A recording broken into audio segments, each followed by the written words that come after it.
15 شعبان کو یعنی شب برات کی رات میں قبرستان جانے کا کیا طریقہ ہے؟ قبرستان میں جا کر ہمیں کیا کرنا چاہیے؟ قبرستان میں جا کر ہمیں مرحومین کو، مردوں کو کس طریقے سے بخشنا چاہیے، کس طریقے سے اصال کرنا چاہیے؟ تو دیکھیں، قبرستان جب آپ پہنچیں تو سب سے پہلے آپ ایک کام کریں یہ کہ وہاں جب پہنچیں تو آپ اس طریقے سے سلام کریں، السلام علیکم یا اہل القبور، اس طریقے سے آپ کو سلام کرنا ہے۔ آپ کو 3 مرتبہ درود شریف پڑھنا ہے۔ اگر آپ کو کوئی بڑی درود شریف یاد نہیں تو آپ اس طریقے سے پڑھ لیں۔ درود شریف آپ کو 3 مرتبہ یہ والی پڑھ لینا ہے۔ اگر آپ کو بڑی درود شریف یاد ہو، اللہم صلی علی سیدنا شفیعنا مولانا محمد مبارک وسلم، صلاۃ و سلام علیک یا رسول اللہ صلی اللہ تعالی علیہ وسلم، یہ درود شریف پڑھ سکتے ہیں۔ اور اگر آپ کو یہ بڑی درود شریف لگ رہی ہے تو آپ یہ پڑھ لیں 3 مرتبہ یا 5 مرتبہ صلی اللہ تعالیٰ علیہ وسلم، صلی اللہ تعالیٰ علیہ وسلم، صلی اللہ تعالیٰ علیہ وسلم، یہ آپ کو 5 مرتبہ درود شریف پڑھنا ہے۔ پھر اس کے بعد میں دوستوں کیا کرنا ہے؟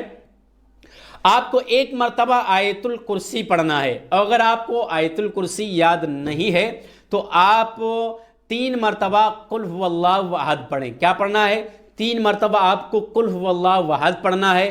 پھر اس کے بعد میں آپ کو 1 مرتبہ قل اعوذ برب الفلق پڑھنا ہے۔ پھر اس کے بعد میں آپ کو قل اعوذ برب الناس پڑھنا ہے 1 مرتبہ۔ پھر اس کے بعد میں آپ کو 1 مرتبہ الحمد شریف پڑھنا ہے۔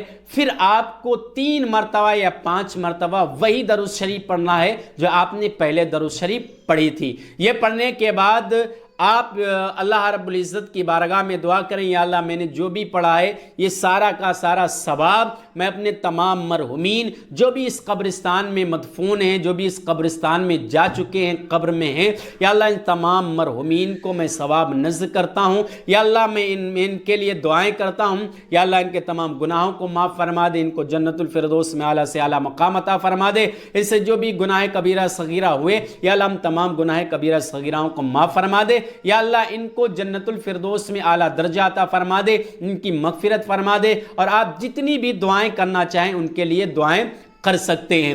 تو اس طریقے سے آپ کو قبرستان جانا ہے، اور اسی طریقے سے آپ کو دعائیں کرنا ہے، اور اسی طریقے سے آپ کو مرحومین کو بخشنا ہے۔ یہ ہے طریقہ قبرستان جانے کا۔ اور بہت سے لوگ تو قبرستان اس طریقے سے جاتے ہیں کہ 8-10 لوگوں کی ٹولی بنا لیتے ہیں، پھر گھومنے کی غرض سے جاتے ہیں اور مستیاں کرتے ہیں اور ہنسی مذاق کرتے ہوئے جاتے ہیں۔ دیکھیں، قبرستان جانے کا جو طریقہ ہے کہ پیارے آقا صلی اللہ تعالیٰ علیہ وسلم نے جو فرمایا، میں نے تمہیں منع کیا تھا کہ قبرستان مت جاؤ، لیکن اب قبرستان اس لیے جایا کرو کیونکہ وہاں جانے سے تمہیں موت یاد آئے گی، آخرت کی یاد آئے گی، مرنے کی یاد آئے گی۔ تو یار اگر آپ 10-15 لوگوں کی ٹولی ساتھ میں لے کر جائیں گے، ہنسی مذاق کرتے ہوئے جائیں گے، تو وہاں پر آپ کو کوئی موت کا خوف تو ہو نہیں رہا، کوئی وہاں پہ تمہیں آخرت کو نظر آ نہیں رہی ہے۔ تو وہاں پر جائیں تو خود اپنی موت کو یاد رکھیں، اپنے مرنے کو یاد رکھیں کہ مجھے بھی مر کر اسی قبر میں آنا ہے۔ تو ہنسی مذاق مت کریں، خود اکیلے جائیں، اپنے مرحومین کے دعائیں کریں، مرحومین کو اصال ثواب کریں، اور جو میں نے آپ کو بتایا اسی طریقے سے آپ پڑھ کر مرحومین کے نام سے بخش سکتے ہیں، ان کو ثواب پہنچا سکتے ہیں۔ اس رات میں آپ کے مرحومین جو ہیں آپ سے مانگتے ہیں، اپنے لیے دعائیں کروانا چاہتے ہیں، اپنے لیے صدقہ و خیرات کرانا چاہتے ہیں، تو اس رات میں لازمی قبرستان جائیں اور اپنے گھر کے مرحومین کے لیے دعائے مغفرت کیا کریں۔